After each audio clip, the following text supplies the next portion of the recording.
할렐루야, 저는 뉴저지 포트리 소재 기쁨 장로교회에 심우하는 김준현 목사입니다. 지난번에 우리는 산을 움직이는 기도의 영적 원리, 즉 육적 세계에서 영적 세계를 움직이는 원리에 대해 알아봤어요.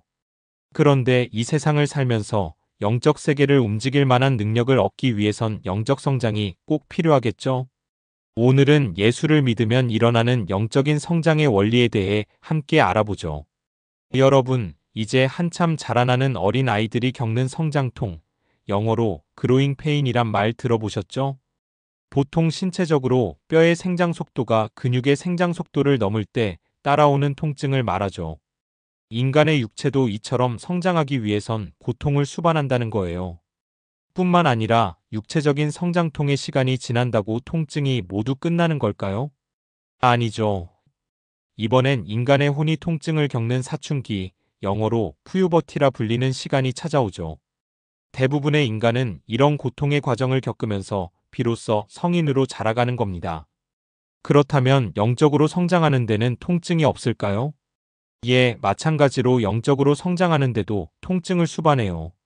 우리는 보통 생각하기를 그저 교회만 열심히 나가면 언젠가 저절로 영적으로도 성장하겠지 하지요. 그런데 실제로는 그렇지 않다는 거예요. 오히려 영적으로 성장하기 위해선 더 큰 통증이 수반된다는 겁니다. 그래서 믿음의 선진들은 영적으로 성장하는 과정을 영적 전쟁이라고까지 하잖아요.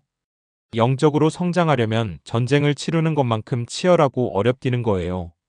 그런데 치열한 전쟁 중에 이거 너무 힘드니까 잠시 쉬었다 다시 전쟁하자는 군인은 있을 수 없겠죠? 죽고 살기로 전쟁을 하고 그 전쟁에서 이겨야지만 비로소 평화가 찾아오는 것 아니겠어요? 영적인 성장도 마찬가지란 거예요. 영적으로 성장하는 게 너무 어려우니까 잠시 쉬었다가 다시 자라는 건 불가능하단 거예요. 영적 전투를 치르면서 잠시 쉬었다 다시 싸우자는 말은 이 전쟁을 포기하겠다는 말과 다름이 없어요. 우리도 많이 겪어보았지만 교회를 십수년간 다니다 보면 가끔 교회 생활에 실증이 날 때가 있잖아요. 주일마다 교회 다니느라 세상 친구들도 다 사라지고 또 인생의 육적 즐거움도 모두 포기한 채 신앙을 지켜왔는데 이제는 교회에서조차 아이 어른 할 거 없이 낯 뜨거운 싸움이 끊이지 않으면 참 난감하죠. 그러면 도대체 나는 누구지? 아니면 나는 왜 여기에 있지? 하는 회의가 일잖아요. 그래서 올 한 해 만 교회를 떠나 좀 쉬면서 신앙도 회복하고 마음도 새롭게 가다듬어 보자 결단해요. 그러다 어느새 훌쩍 해를 넘기고 2, 3년간을 주일에 등산 가고 골프에 빠져 있는 자신을 발견해요. 그러면 이젠 완전히 세속적인 사람이 되어서 다시 교회 생활로 돌아가기 힘든 사람이 되고 말잖아요. 아마 교회를 오래 다녔으면 누구나 한 두 번쯤은 겪어봤을 거고 또 자기 주위를 둘러보면 그런 친구들 몇은 꼭 있을 거예요. 다행히 우리는 늦게라도 하나님께로 다시 돌아왔으니까 망정이지. 만약 세상의 늪에 빠졌으면 그 친구들 이야기가 바로 내 이야기가 되는 거 아니겠어요? 영적으로 자라나기는커녕 영적으로 죽고 말았다는 거죠. 그렇습니다. 영적으로 성장하기 위해서 영적인 현상 유지라는 말은 없어요. 이는 마치 자전거를 타다가 페달에서 발을 떼는 순간 넘어지는 것과 마찬가지입니다. 영적으로 성장하기 위해서는 쉬지 않고 하나님께 붙어 있어야만 가능하단 겁니다. 믿음에는 현상 유지가 없다는 거예요. 이것이 매우 중요한 영적인 원리예요. 여러분, 만일 어린아이가 자라나는 통증이 무서워 자라기를 멈추고 현상 유지를 한다고 생각해 보세요. 그렇다면 이는 죽은 거지 생명이 있다고 할 수 없잖아요. 그래서 영적인 성장은 영적으로 자라가든지 아니면 영적으로 죽든지 둘 중에 하나란 겁니다. 신앙생활 중에 부딪히는 수많은 세속적 문제들에 굴복했을 때 우리는 영적인 사망을 마주할 것이고 이 문제들을 예수님의 말씀으로 극복했을 때 비로소 우리는 영적으로 성장했음을 확인할 수 있는 거죠. 그렇다면 믿는 자들이 영적으로 성장하기 위해 가장 중요한 마음 자세가 뭘까요? 여러분, 영적인 성장은 육체의 성장과는 커다란 차이점이 있어요. 육체는 내가 원하지 않아도 성장하지만 영적인 성장은 내가 원할 때에만 성장한다는 점입니다. 육체는 때를 따라 성장통도 겪고 사춘기도 겪지만 이에 상관없이 저절로 성장해서 어른이 되죠. 그러나 영적인 성장은 자신이 원하지 않으면 그 성장을 즉시 멈춘단 겁니다. 다른 말로 교회 문턱을 수십 년 넘게 넘나들었다고 자동적으로 영적인 어른이 되지 않는단 겁니다. 영적 성장에 이루어지기 위해선 반드시 내가 영적으로 성장겠다는 열망이 있어야 한단 거예요. 다른 말로 자신이 하나님의 백성으로 변화되어 예수님을 닮아가겠다는 갈망이 있어야 하는 거죠. 이는 반드시 영이신 하나님과 소통하고 예수님과 영적으로 소통하는 삶을 살고자 하는 열망을 말해요. 그런데 사실 이런 열망은 육신을 입은 사람의 힘만으로 이루기는 불가능하죠. 만일 이 열망보다 세속적 즐거움의 유혹이 더 크다면 중간에 믿음 생활이 크게 흔들리게 되지요. 흔들리는 믿음 안에서 영적인 성장은 매우 느릴 수밖에 없지 않겠어요? 이에 영적 성장은 우리 안에 계신 성령 하나님께서 끊임없이 우리를 인도해 주셔야만 가능한 일입니다. 즉, 내 스스로 하나님의 말씀에 순종하겠다는 강한 열망이 있어야 내 안에 성령님께서 도와주신단 거죠. 이에 출산하는 고통 없이 새 생명은 태어나지 않습니다. 성령님께 끊임없이 이 열망을 간구할 때 비로소 새 생명이 잉태되는 영적 성장이 이뤄질 줄 믿습니다. 자, 그렇다면 영적인 성장을 위해 성경은 구체적으로 우리들에게 무엇을 하라고 말씀할까요? 에베소서 4장 13절 함께 볼까요? 우리가 다 하나님의 아들을 믿는 것과 아는 일에 하나가 되어 온전한 사람을 이루어 그리스도의 장성한 분량이 충만한 데까지 이르리니 아멘. 먼저 영적 성장에 대한 성경의 정의부터 알아보죠. 이에 성경은 영적 성장의 목표를 그리스도의 장성한 분량이 충만한 데까지 자라가는 거라 말해요. 다른 말로 우리 믿는 자들의 신앙 목표는 범사의 그리스도를 닮아 온전한 사람이 되는 데 있다는 거죠. 원래 태초에 하나님께서 우리 사람을 창조하실 때는 온전하고 성숙한 사람으로 창조하셨어요. 그러나 세상 유혹에 빠진 사람들은 하나님 말씀에 대적하여 불순종함으로 타락한 삶을 살아갑니다. 그런데 예수 그리스도를 닮아간다는 건 원래 하나님께서 창조하셨던 사람의 온전하고 성숙한 모습들을 회복하는 걸 말해요. 그러므로 하나님이 창조하셨던 사람의 원래 모습대로 회복하는 것이 바로 영적 성장이라는 거죠. 영적 성장을 위해서 본문은 먼저 하나님의 아들을 아는 것과 믿는 것에 하나가 되라고 말씀합니다. 이 말씀은 이런 뜻이에요. 먼저 하나님의 아들을 아는 지식이 필요하다는 거죠. 세상 사람들도 예수님을 지식적으로 2000년 전 유대지방에서 태어난 인류의 4대 성인 중 한 분이시고 또 그가 십자가에서 온 인류를 위해 죽었다가 다시 살아나시고 승천하셨다는 사실을 대충 알고 있어요.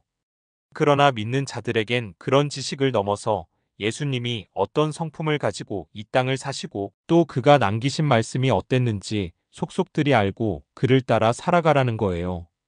그의 삶을 통해서 그의 사랑, 순종, 인내, 자비, 충성, 온유, 절제 등을 알고 그를 닮아가라는 거예요.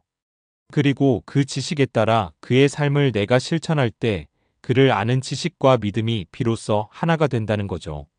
이렇게 살아갈 때 비로소 믿는 자들 안에서 영적인 성장이 일어난다는 거예요. 즉, 예수 그리스도에 대한 지식과 믿음이 하나가 되는 영적 성장을 통해 믿음이 자라난다는 거죠. 이 믿음은 예수님께서 정말 내 죄를 위하여 십자가에 달려 죽으셨구나 하는 확신으로부터 천국과 지옥 또는 그리스도인으로서의 성숙한 삶에 이르는 모든 하나님의 말씀이 삶에서 실체로 나타난다는 겁니다. 이것이 바로 히브리서 11장 1절에 나타난 말씀이죠. 믿음은 바라는 것들의 실상이요 보이지 않는 것들의 증거이니 아멘. 그렇습니다. 영적인 성장이 없이 우리의 믿음은 어린아이 수준에 머물러 있을 수밖에 없어요. 아무쪼록 아는 것과 믿는 것에 하나가 되는 우리 모두가 되시길 주 이름으로 축복합니다. 그렇다면 여러분, 이런 영적인 성장이 실제로 우리의 삶에 어떤 영향을 미칠까요? 예, 예수님은 우리 믿는 자들에게 예수님께서 이 세상을 다스리시던 영적인 권세를 주셨어요. 우리는 이를 줄여서 영권이라고 얘기합니다. 만약에 우리 믿는 자들에게 이 세상을 살아가는데 이 영권이 없으면 무슨 일이 벌어질까요?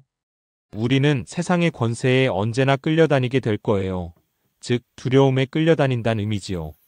어떤 두려움이냐고요? 혹시 세상이 나를 해치면 어떡할까?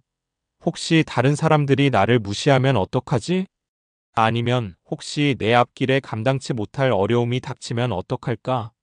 내가 갑자기 죽으면 내 가족은 어떻게 살아갈까? 이런 두려움들이죠. 제 친척 중에 한 분은 아직도 젊은 나이에 백혈병으로 돌아가신 분이 있어요. 그런데 병 치료하는 기간 중에 한 차례 잠시 동안 크게 호전되는 일이 벌어졌어요. 온 가족이 감사하고 즐거워하는 그 시간에 그런데 이분 그 기간 중에 뭐 한 줄 아십니까? 자기 아내, 자기 자식들 위해 큰 생명보험을 들어둔 거예요. 자기는 더 이상 살아간다는 확신이 없었던 거죠. 그리고 믿음대로 한 3개월 후에 돌아가셨어요. 두려움에 끌려다니지 않기 위해서는 세상 풍조에 휩쓸려 요동치지 말라고 성경은 경고합니다. 에베소서 4장 14절입니다. 이는 우리가 이제부터 어린아이가 되지 아니하여 사람의 속임수와 간사한 유혹에 빠져 온갖 교훈의 풍조에 밀려 요동하지 않게 하려 함이라. 두려움에 지배당하는 우리 인생의 주님께서 주신 이 영권은 믿는 자가 이 세상을 살아가는 힘입니다. 예수님은 천국은 침노하는 자의 것이라고 말씀하셨어요. 영적 성장은 열정적으로 이를 추구하는 이들에게만 주어졌고 하나님의 시간은 그들에게 맞춰졌어요. 예수님도 마태복음 4장 4절에서 이렇게 말씀하시잖아요. 기록되었으되 사람이 떡만으로 살 것이 아니요 하나님의 입으로부터 나오는 말씀으로 살 것이라. 우리가 떡으로 인해 육체가 성장하듯이 영적으로는 하나님의 말씀으로 인해 성장한다는 뜻이에요. 세상이 두렵거든 영이신 하나님의 말씀으로 천국에 침노하세요. 산을 움직이는 믿음으로 하나님의 나라를 위해 기도하세요. 그리고 예수를 닮아가세요. 예수의 언행을 쫓아 흉내내시기 바랍니다.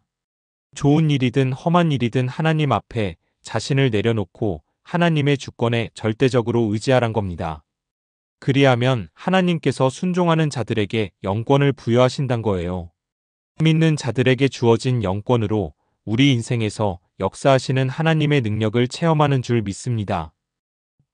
사랑하는 여러분, 영적 성장은 하루아침에 일어나지 않습니다. 영적 성장을 이루기 위해서는 수많은 실수가 반복되는 지리한 여정이란 거예요. 그래서 우리는 중간에 잠시 현상 유지를 원하기도 해요. 그러나 생명에는 현상 유지란 개념은 없어요. 오직 성장이냐 죽음이냐 둘 중에 하나밖에 없어요. 그리스도의 장성한 분량까지 자라 이 험한 세상에서도 천국을 누리는 우리 모두가 되시길 주 예수 그리스도의 이름으로 축복합니다. 말씀을 맺지요. 예수 그리스도를 마음으로 믿고 입으로 시인할 때 영적 성장은 시작됩니다. 또한 이 영적 성장은 저절로 부쩍 자라나는 게 아니라 매일매일의 삶을 통하여 조금씩 자라납니다. 오늘의 삶에 실패하였다고 포기하지 마시기 바랍니다. 오늘의 실망을 통해 주님이 주시는 말씀을 잘 묵상하시고 기도하세요. 그리고 일어나시기 바랍니다. 실패의 자리에 눌러 앉으면 영적인 성장은 없습니다. 영적 성장을 통하여야만 우리 인생을 가로막는 거대한 산들을 이겨내고 통과할 수 있는 줄 믿습니다.